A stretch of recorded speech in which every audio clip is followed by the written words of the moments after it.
Le mondial rapporte de plus en plus. Cette édition 2026 est même la plus lucrative de l'histoire. Bonsoir Florent Capseg. Bonsoir Estelle. Ce mondial, c'est aussi et surtout la fête des équipementiers.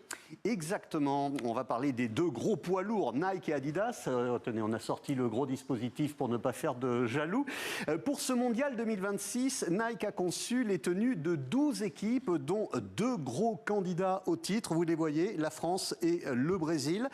Du côté d'Adidas, la marque aux trois bandes aligne 11 équipes, dont les champions du monde et un autre candidat au titre, sérieux, l'Espagne. Et est-ce qu'on sait à combien se montent ces contrats ?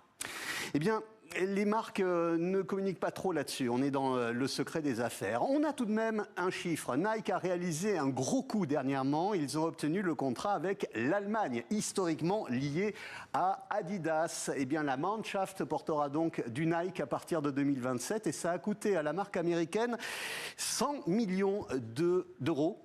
Une somme que des sociétés moins importantes comme Puma ne peuvent pas débourser. Oui, mais à l'époque, et quelle époque, Puma avait fait très fort. Exactement. Puma, cette marque, a réalisé un coup de pub légendaire. Un contrat de 120 000 $ passé avec le roi Pelé comprenait une stratégie géniale. Pour la Coupe du Monde de 1970, les gens de Puma ont demandé à Pelé de rentrer à chaque fois sur le terrain avec les lacets défaits. Sachant que toutes les caméras étaient dirigées sur lui, eh bien Pelé, avant le coup d'envoi, se baissait, faisait ses lacets. Et donc, résultat...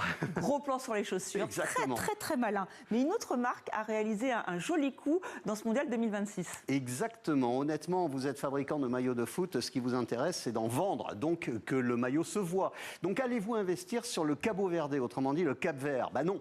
Adidas, Nike et Puma n'ont pas voulu. Et la mise a été remportée par le New-Yorkais Capelli. Et il a bien eu raison. Depuis 24 heures, tous les médias du monde ne parlent que de l'exploit du Cabo Verde, de sa qualification étonnante pour les 16e de finale et de son gardien de but. Et donc, ces médias montrent le maillot, une belle affaire commerciale et une exposition à peu de frais. Ça va faire les affaires de Capelli, tout ça.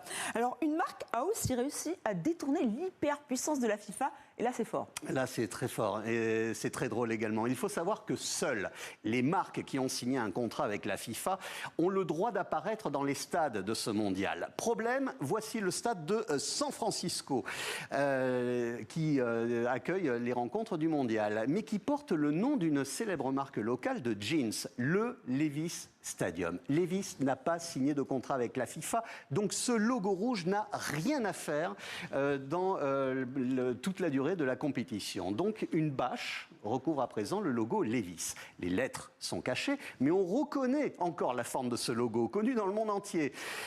Flairant la bonne idée, les petits génies de Levi's ont poussé le vice, sans jeu de mots, jusqu'à enlever les lettres sur les camions de livraison. Même chose sur la façade de certaines de ces boutiques dans le monde. Nous sommes ici à Paris, sur la mythique avenue des Champs-Élysées, et ce logo, vous le voyez. Donc la marque surfe sur l'effet mondial sans avoir dépensé $1 de contrat avec qui que ce soit. Il y a un petit côté Batman, je trouve.